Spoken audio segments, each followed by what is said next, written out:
¿qué es el cosmos? ¿Por qué un modelo cosmológico? El cosmos es el orden. Cosmos es el universo considerado como un todo armónico. Y desde luego logos, que nosotros sabemos que es conocimiento. Y entonces decimos que el modelo cosmológico es la explicación del orden universal, la explicación del orden del todo en armonía, la explicación de las leyes que gobiernan ese todo. Ustedes saben que una ley es algo que se repite en toda circunstancia, ¿verdad? Que no cambia a pesar del tiempo.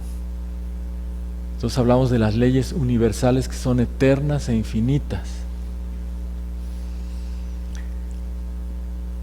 Y entonces el modelo cosmológico es eso. Y quisimos, estas láminas son para acotar. ¿De qué vamos a hablar?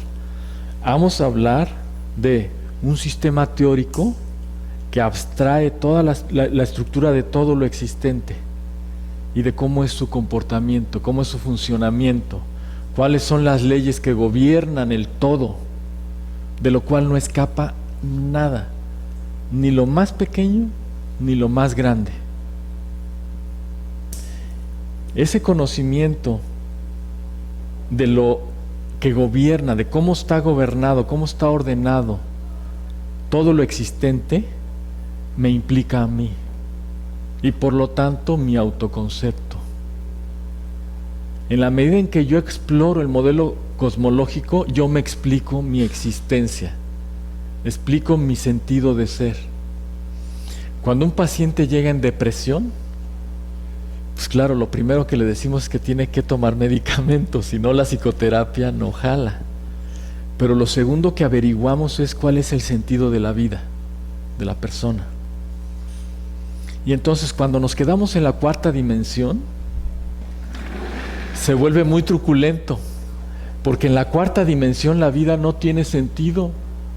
Creo que ya lo hemos dicho aquí. Si yo desaparezco, el universo no se da cuenta.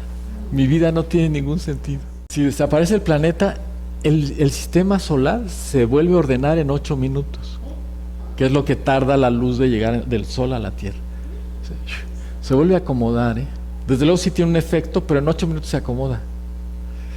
Entonces la vida en la cuarta dimensión, en lo que nosotros vemos y palpamos diario, no tiene sentido. Entonces cuando me llega alguien con depresión, sí le tengo que preguntar, oye, ¿qué sentido tiene tu vida?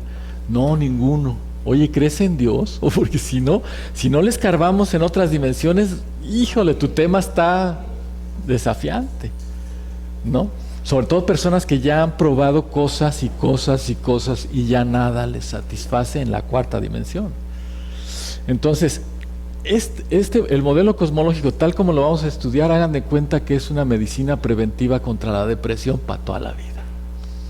Porque entonces la vida cobra sentido, ya no dependiendo del sentido que yo le doy, porque estoy en la cuarta dimensión, la vida solamente tiene sentido si yo le doy un sentido. Si no, objetivamente en el universo no tiene ningún sentido. Pero cuando entramos a otras dimensiones nos damos cuenta de algo espectacular. Parte del modelo cosmológico es que cada trozo de conciencia del universo tiene un sentido para el universo. Todo tiene una importancia y nada es un desperdicio, nada, ni la vida de la persona más inútil que conozca es un desperdicio. También esa vida inútil tiene un aporte al universo, al modelo del universo. Bueno, y entonces resulta que el modelo cosmológico es la estructura de todo lo que existe en movimiento. Ya sabemos que el concepto de estructura es un concepto estático. El concepto estático lo necesitamos para analizar. Y ya que entendemos, lo ponemos en movimiento. Entonces el modelo cosmológico que nosotros proponemos es una estructura de todo lo existente. Y es un esquema de la armonía universal. Y aquí las preguntas que son obligadas para todo pensador científico normal Sería, oye, bueno, ¿me vas a hablar de la estructura de todo lo existente? Ah, ok, entonces, para empezar, háblame de cómo se originó. O sea, nada más de entrada, ¿de dónde viene? ¿Verdad? Como siempre, los científicos quieren saber el porqué de las cosas, de dónde viene, de dónde surge. Y entonces, hay dos hipótesis acerca del origen del universo, y solamente hay dos. En realidad solamente hay dos. Aunque esas se fraccionen en muchas, en realidad solamente hay dos. Y esto nos lleva a la necesidad de explicar el sentido de la muerte. Es decir, para explicar el origen del universo, nuestro proceso de pensar tiene que recurrir a qué pasa cuando nos morimos. ¿Qué sentido tiene la muerte?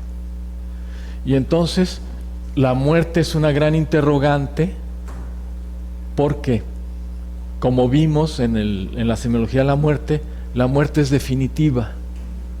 Y entonces no hay nadie que venga y me platique, no, pues es que está así la cosa, porque ya se murió. Aunque vamos a ver luego que sí hay quien regresa a platicarnos cosas, sí hay. Entonces, la gran interrogante de la muerte nos abre escenarios de posibilidades significativas. ¿Qué posibilidades hay después de que yo muero? Ese escenario de posibilidades significativas en realidad se reduce también a dos, que equivalen a las dos referentes al origen del universo. Y son estas.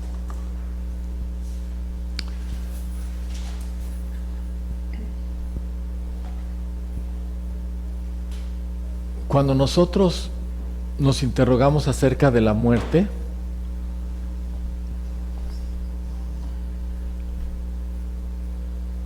estamos entrando al tema del absoluto. Porque si una persona que muere definitivamente y no queda nada de ella en el universo, entramos al concepto del vacío absoluto. Ahora, si la persona cuando muere accede a algo nuevo, entonces entramos al concepto del absoluto en cuanto a la vida como eterna o la conciencia como eterna. Pero en ambos casos entramos al terreno de lo absoluto.